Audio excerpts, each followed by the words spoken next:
Lata. Now let's study with Lata. Students, today we will discuss class 6 NCERT book chapter 3rd Motion of the Earth. As you know that the earth has two types of motions, namely rotation and revolution. Rotation is the movement of the earth on its axis, and the movement of the earth around the sun in fixed path or orbit called revolution. हम जैसे कि हम जानते हैं अर्थ के जो होते हैं ना, टू टाइप के मोशंस होते हैं. कौन कौन से? Rotation and revolution. रोटेशन पिछले चैप्टर में पढ़ा था ना, जब अर्थ अपने ही मतलब एक्सिस में घूमती है उसे हम क्या बोलते हैं? रोटेशन. उसमें मैंने एक ट्रिक भी बताया था. और रिवॉल्यूशन क्या होता है? जब अर्थ सन के चारों ओर राउंड लगाती है, चक्कर काटती है, उसे हम रिवॉल्यूशन कहते हैं. The axis of earth which is an imaginary line makes an angle 66 degree with इस ऑर्बिटल प्लेन. जो अर्थ है ना, जो अर्थ में जो एक्सिस है, जो इमेजिनरी लाइन है, जिसमें मतलब हमारी अर्थ घूमती है, एक्सिस का भी मैंने आपको बता दिया था. तो अपने ऑर्बिटल प्लेन में कितना घूमती है? 60 मतलब कितना एंगल बनाती है? 66 half degree. Okay. The plane formed by orbit is known as the orbital plane. जो मतलब इसमें जो ऑर्बिट में जो घूमती है ना अपने ऑर्बिट में, उसे हम क्या बोलते हैं? ऑर्बिटल प्लेन कहते हैं. The earth receives light from the sun. ये सभी हमको पता है कि जो हमारी पृथ्वी है, जो एक प्लेनेट है, तो जो लाइट है कहाँ से प्राप्त करती है? सन से. Due to spherical shape of the earth only half of its get light from the sun at a time. जो स्पेयर शेप होने के कारण ही जो हमारी पृथ्वी है, तो वन टाइम में कितना सन का पोर्शन प्राप्त करती है? Only half. इसका आधा ही. ठीक है. The portion facing the sun experience day while the other half away from the sun experience night. Okay. यहाँ पे आपको मैं डायग्राम दिखाती हूँ, इसके द्वारा बताऊंगी. ठीक है. The circle that divides the day from the night on the globe is called the circle of illumination. This circle does not coincide with the axis as you see the figure 3.2. 3.3 देखिए आप यहाँ पर देखिए. जो है ना, हमारा अर्थ का शेप क्या है? बिल्कुल गोल है, एक गोले के समान. तो गोले के समान होने के कारण जो सन के ये रेज है, तो ये क्या है? इसका जो हमारा हाफ पोर्शन ही सनलाइट पड़ रही है. हाफ पोर्शन में ही ये देखिए, हाफ पोर्शन में सनलाइट है और हाफ पोर्शन में डार्क साइड है. ठीक है. यही इसमें बताया गया है. ग्लोब पर जो सर्कल है ना, जो कि मतलब दिन और रात में डिस्ट्रीब्यूट हो रहा है इस सर्कल में, तो दिन और रात का जो डिस्ट्रीब्यूशन होता है, दिन और रात का जो बनना होता है, उसे क्या बोलते हैं? Circle of illumination. This circle does not coincide with the axis as you see figure. ये हो गया. The earth takes about 24 hours to complete one rotation around it axis.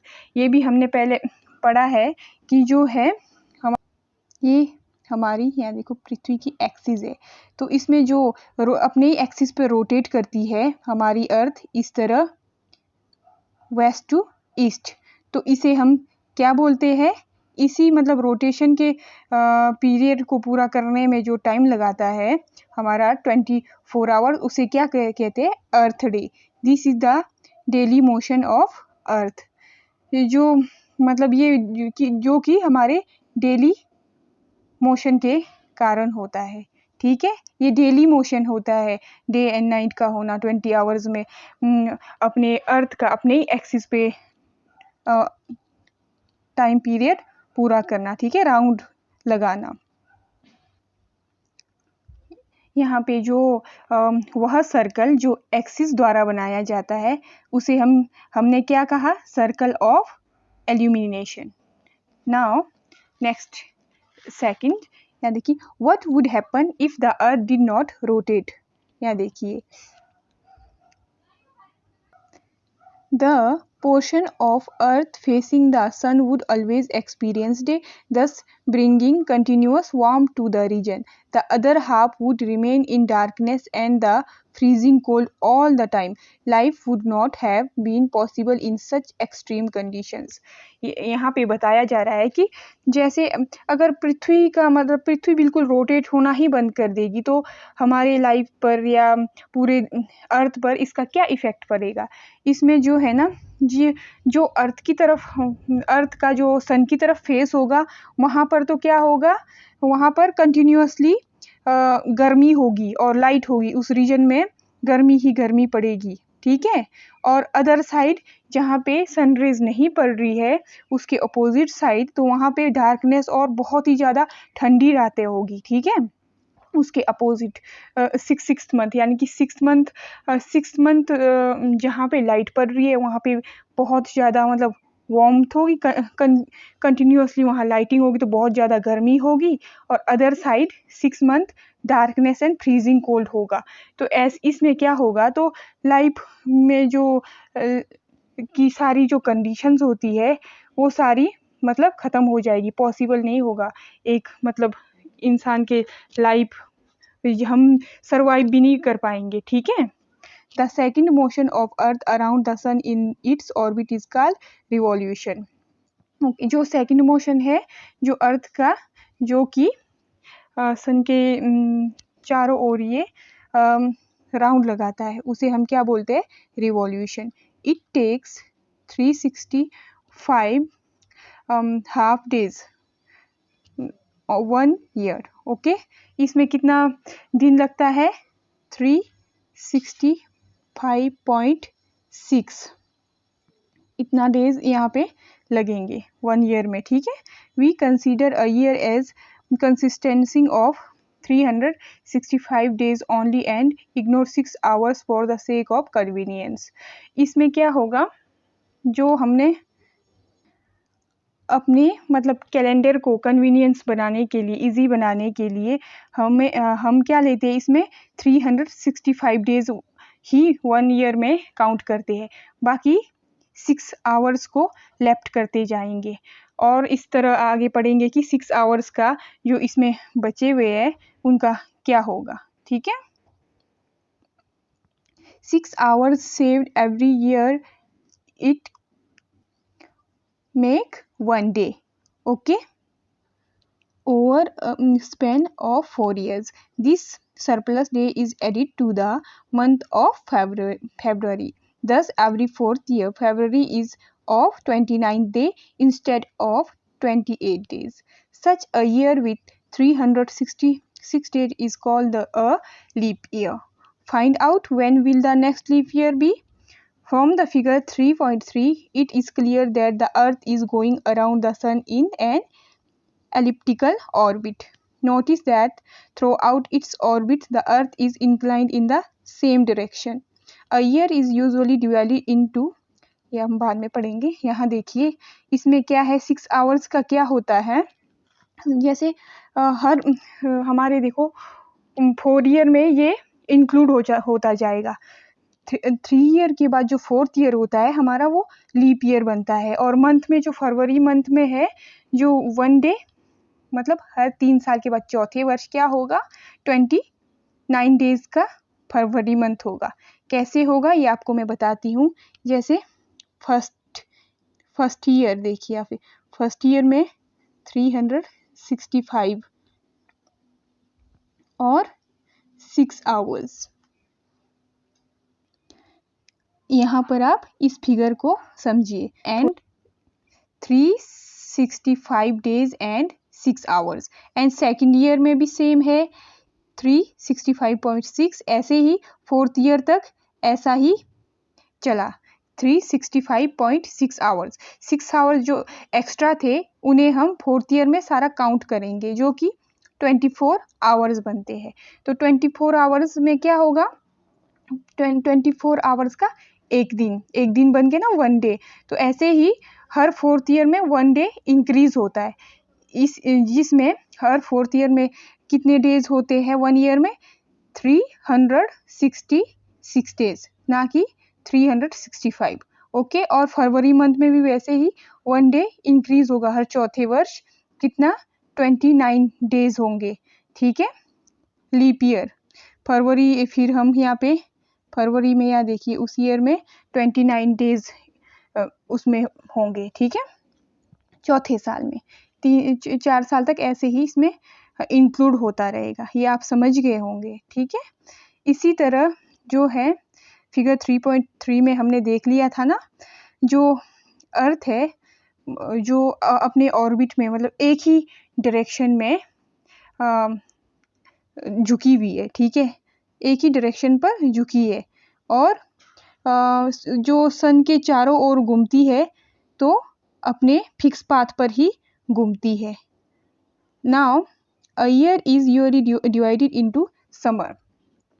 हमारे जो सीजन्स है तो 4 पार्ट्स में इसे डिवाइड किया गया, 4 सीजन्स में, summer, winter, spring and autumn season. Season change due to change the position of the earth around the सन।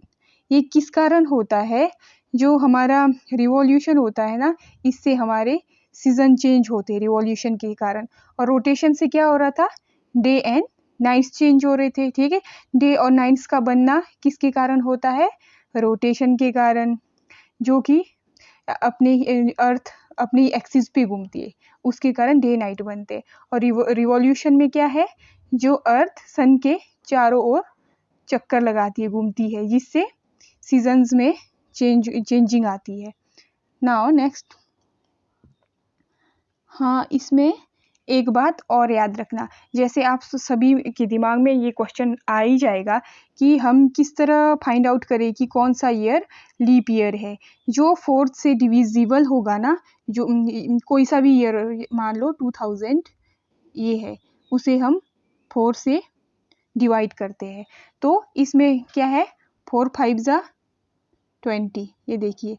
तो ये मतलब ये पॉइंट्स में नहीं आ रहा है, पॉइंट्स में जो आएगा तो वो लीप ईयर नहीं होगा, ये पॉइंट्स में नहीं, पूरे का पूरा डिविजिबल है 4 से, तो ये लीप ईयर होगा। अगर इसमें होता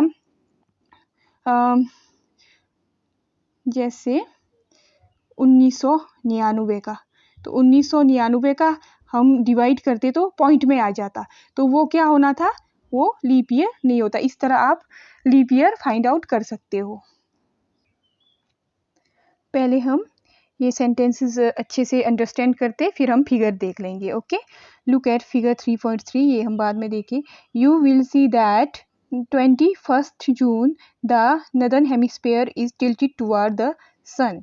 इसमें क्या बोल रहा है, जो 21st जून का टाइम पीरियड होता है उसमें नदर्न हेमिस्फीयर की तरफ के सन क्या होता है, उसकी तरफ झुका होगा ज़्यादा। ठीक है, the rays of the sun will directly on the Tropic of cancer.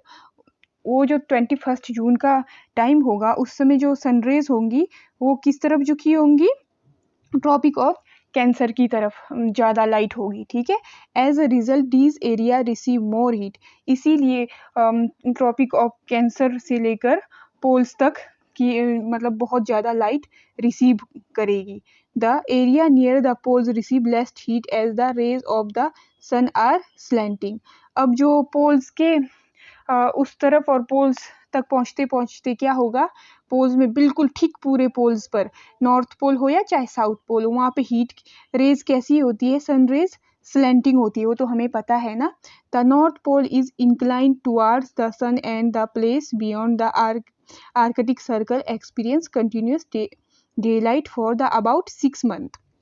देखो, जो नॉर्थ पोल तक पहुँचते पहुँचते तो लाइट मतलब ट्रॉपिक ऑफ जो कैंसर से वहाँ तक काफ़ी बहुत ज़्यादा सूरज की रोशनी जाएगी, और आर्कटिक सर्कल के उस तरफ, उस आर्कटिक सर्कल को क्रॉस करने के बाद उसके बियॉन्ड क्या होगा, बिल्कुल भी वहाँ सनरेज नहीं पहुँच पाएगी, जिस कारण से वहाँ पे 6 मंथ का पूरा 6 मंथ क्या होगा, दिन होंगे, दिन ही दिन, 6 मंथ डे एंड नदन में उसका अपोजिट होगा 6 मंथ पीरियड का। Since a large portion of northern hemisphere is getting light from the सन।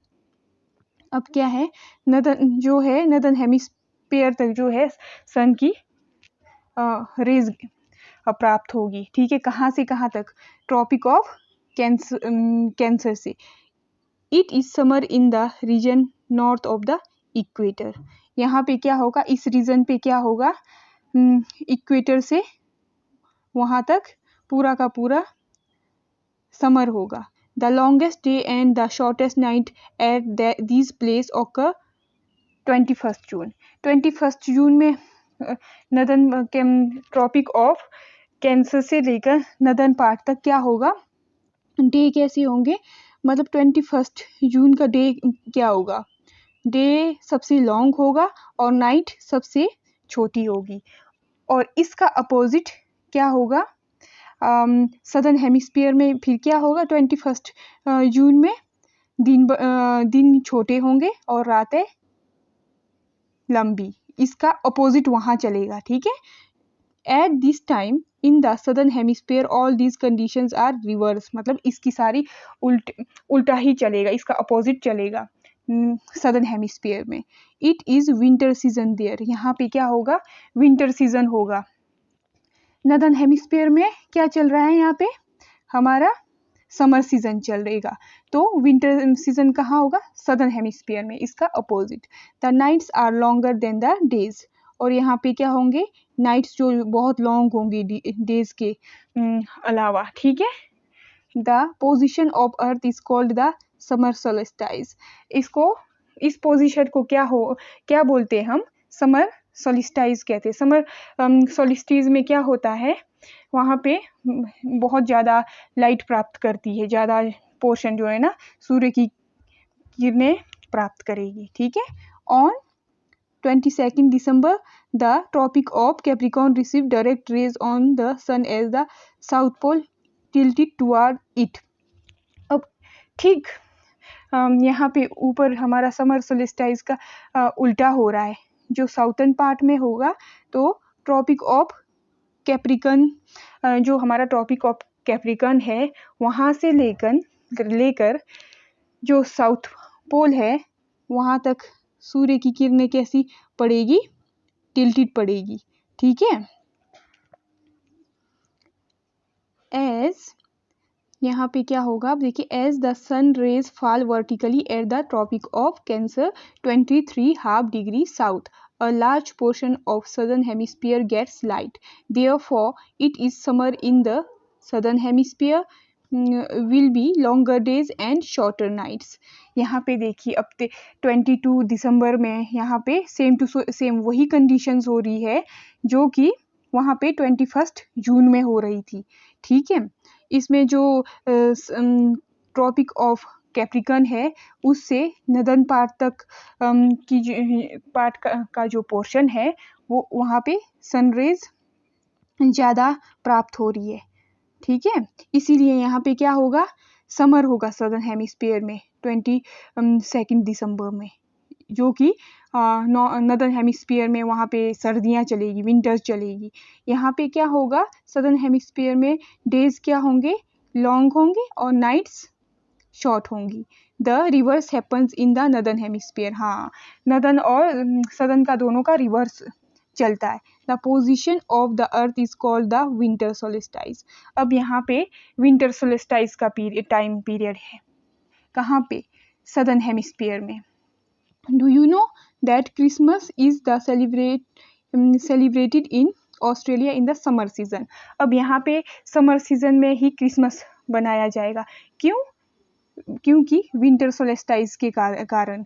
और हमारे इंडिया में क्या होती है, उस समय विंटर्स होती है। ठीक है, क्योंकि नॉर्थ की तरफ को है ना हमारा इंडिया, तो ये सदर्न पार्ट में होने के कारण और वहाँ पे क्या बनाया जाए, क्रिसमस विंटर सोलिस्टाइस में बनाया जाएगा। अब 21 March and September 23 direct rays of the sun fall on equator.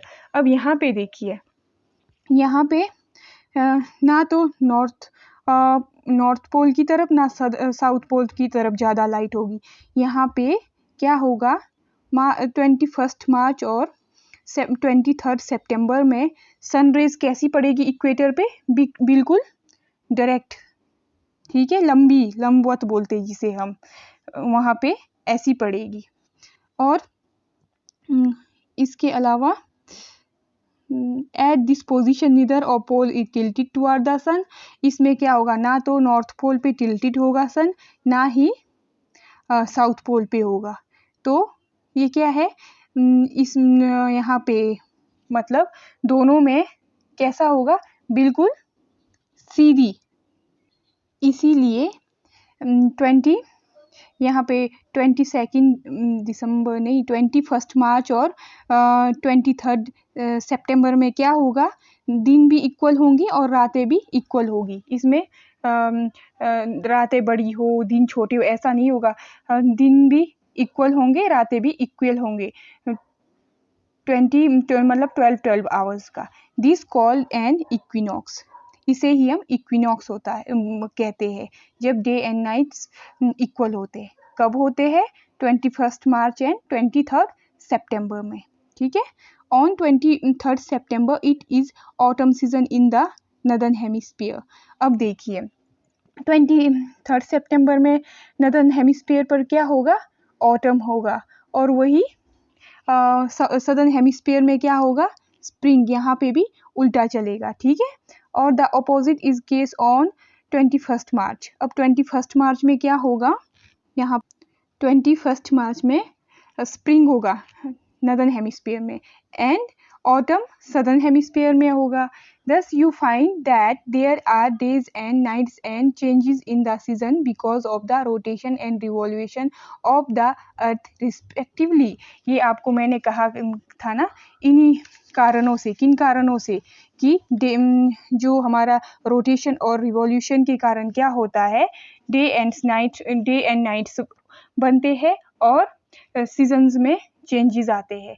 और इसमें आपको पता है ना, आप खुद बताओ कि रोटेशन के कारण क्या होता है और रिवॉल्यूशन के कारण क्या होता है। रोटेशन के कारण day and night and revolution के कारण चेंज इन सीजन्स, ठीक है। अब हम फिगर को अच्छे से देखते हैं एक बार। यहाँ देखिए आप 21 जून का डायग्राम में दिया है, समर सोलिस्टाइज में क्या हो रहा है, जो यहाँ पे है ना ट्रॉपिक ऑफ कैंसर, तो उससे नॉर्थ पार्ट में पूरी की पूरी सनलाइट पड़ रही है, इसीलिए वहाँ पे क्या है, नॉर्थन पार्ट में समर सीजन है, क्योंकि सन की ज़्यादा लाइट नदर्न हेमिस्फीयर की तरफ को है, और सदर्न हेमिस्फीयर को क्या हो रहा है, विंटर हो रहा है, क्योंकि यहाँ लाइट गेन नहीं कर पा रहा है हमारा अर्थ। इसकी दूसरी तरफ देखिए, इसका अपोजिट विंटर सोलिस्टाइज में 22 दिसंबर का जो टाइम पीरियड होगा वो है विंटर सोलिस्टाइज का। विंटर सोलिस्टाइज में देखिए नदर्न पार्ट में क्या पड़ रहा है, मतलब अपोजिट चलेगा, नदर्न में विंटर्स चल रही है और सदर्न हेमिस्फीयर में समर्स पड़ रही है, ठीक है। क्यों, क्योंकि इसके सदर्न पार्ट में अब उल्टा चल रहा है कि ट्रॉपिक ऑफ कैप्रिकॉर्न से लेकर सदर्न पार्ट तक अब सन की ज़्यादा रेज गेन हो रही है, इसीलिए यहाँ पे समर सीजन होगा। वैसे ही अब यहाँ पे ऊपर 21 मार्च एंड 23 सितंबर। 21 मार्च में क्या हो रहा है, दोनों के दोनों मतलब पोर्शंस पे सनरेज मतलब स्लैंटिंग कहीं भी नहीं होगी, किसी भी पोल्स पे नहीं होगी, यहाँ पे बिल्कुल परपेंडिकुलर रेज पड़ेगी इक्वेटर पे। इसलिए 21 मार्च यानी कि 21 मार्च एंड 23 सितंबर को क्या होगा, नदर्न पार्ट में क्या होगा, ऑटम, एंड 23 सितंबर में स्प्रिंग का सीजन होगा। आई होप आप सबको ये चैप्टर अच्छे से समझ आ गया होगा। अगर इसमें कुछ मिस्टेक्स हुई होगी तो आप मुझे कमेंट बॉक्स में ज़रूर बताना, ओके। और अपना ध्यान रखना अच्छे से और अच्छे से पढ़ाई करना। Stay tuned, okay, bye bye बच्चों, टेक केयर।